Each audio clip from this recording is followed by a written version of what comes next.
Okay, so welcome back. So I hope you are noting down what all we have learnt in our previous lectures. So you can define multiple tests from single class and you can modularize the test cases based upon functionalities like one department or loan or car loan, and you can trigger accordingly.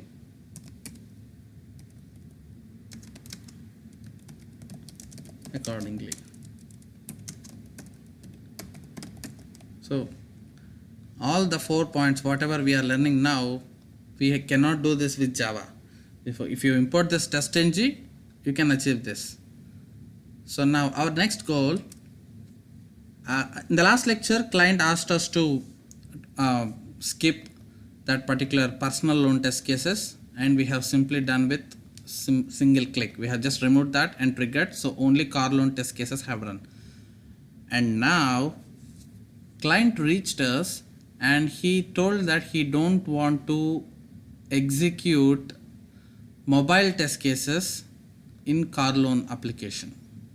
So run remaining things except mobile test cases in car loan. So how do you do that? Alright, so this is our car loan day 3, right? All these are our car loan test cases. There is one mobile test case as well. Okay, so our requirement is we need to run everything, but we need to skip only this method. Can you do that? In the last lecture we have skipped entire folders, like we have skipped entire module. It's easy to remove this test tag, but now you should not remove entire class file. You have to skip only one test case in that class file. So you can do that. Let's see. If you are defining any tag in single line, you can start with closing tag and ending tag like this. But if you have multiple lines, you have to do like this: starting tag and ending tag again by putting a slash forward like this. Okay, so now I'm going to do that because that excluding thing we have to write inside this class.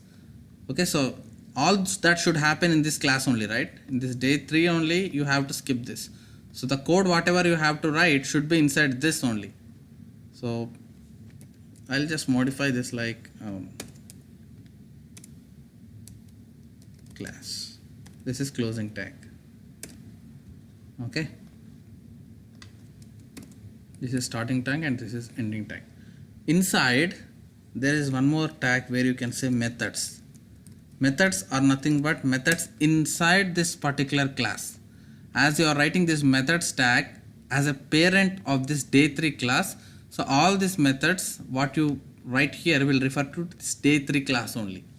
Okay, so when you say methods, all these are methods. I told you, right? Every method in TestNG is treated as a test case. So this is one method, this is one method, and this is one method. So but you want to exclude this method from your running. Okay, let's do that. So there is inside methods again, there is one more tag called exclude.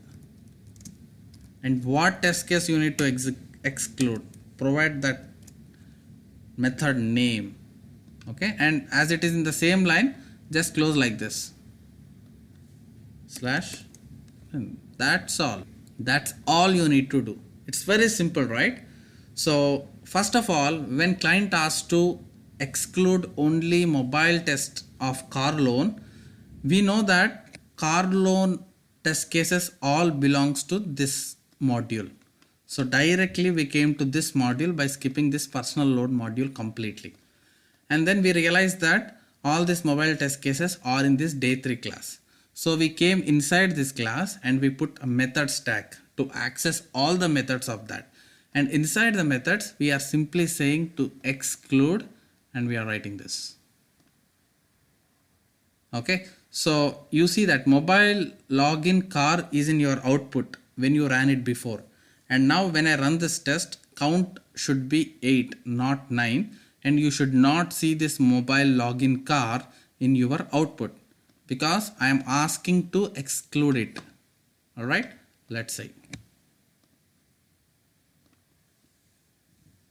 Oh, there is something wrong with XML definition. Let's see what is the issue. Here it is.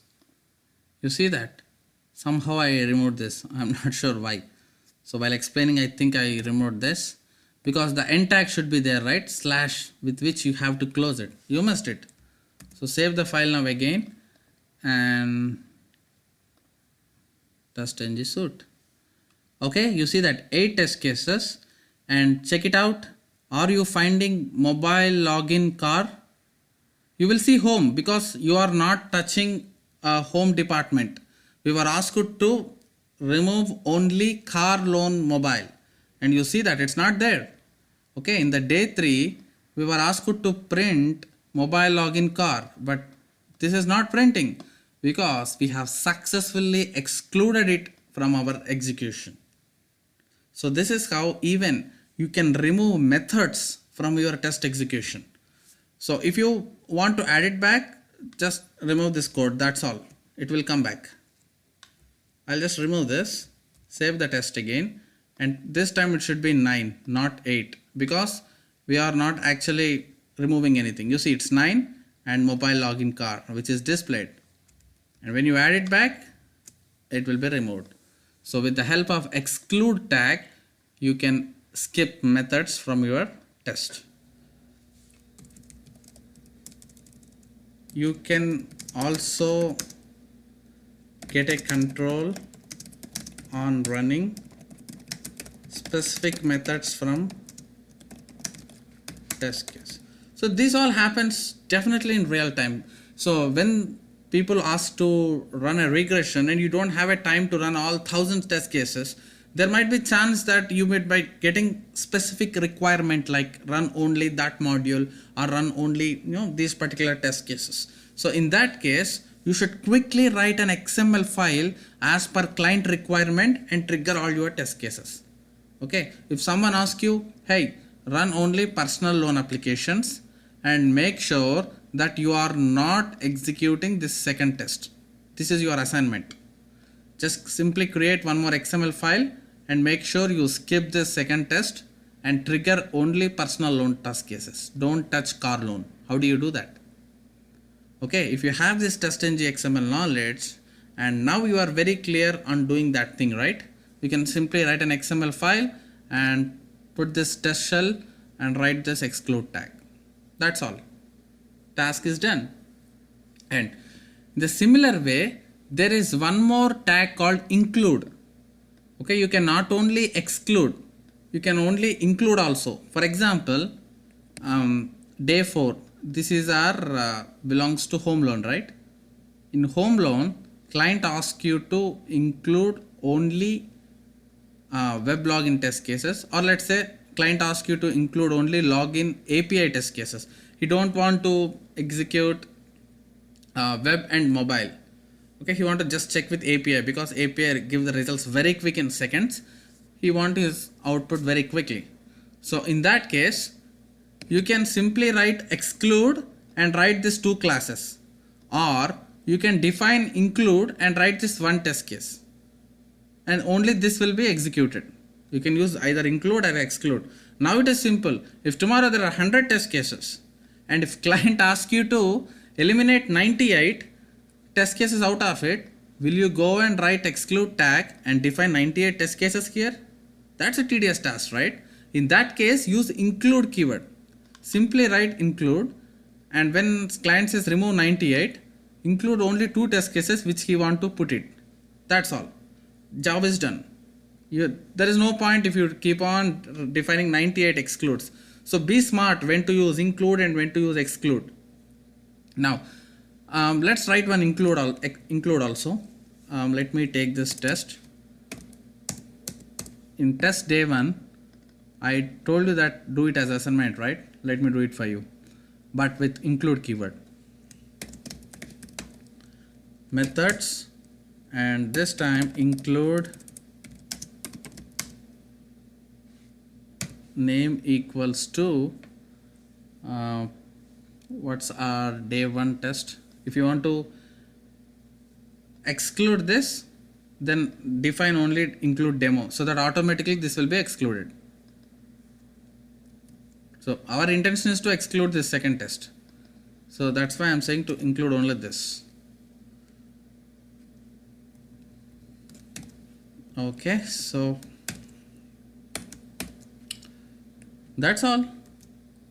Go to inside the class and methods and include. Looks good, right? Are there any syntax errors? Even I don't know. Let me run the test. Based upon the error, I'll figure out. Okay, so when you are working on real time, just don't get panic with errors. You will get mistakes by going through your error messages only. Okay, no one is perfect in this world. I'm pretty sure that even 50 years experienced guy cannot write a test on single shot without error. Okay, we were working on multiple things, and multiple things will go in our mind. We are not machine readable, right? You will get error. Just read the error message, and then you should have ability to fix your error by seeing your error message. If you can do that, that's all. Okay, you can master on anything. So you should be able to debug your error message and fix your test cases. If you have that level of understanding on any automation tool, and that's enough for you to rock on your field. So this is particularly my experience. Okay, good. This time we don't have any failures. And you see that it decremented. It's 7 now. And as per our requirement, day 1, we are including this, so we should exclude. So this should not come in our output. So you should not see buy in your output. Okay, you see that buy is missing. It's only hello. There's no buy here. Okay, so that's how you can work and include and exclude, and you can have a control on running specific methods from your test case. Okay, so that's all in this test, and in the next lecture you will learn some more important topic on this TestNG XML. Thank you.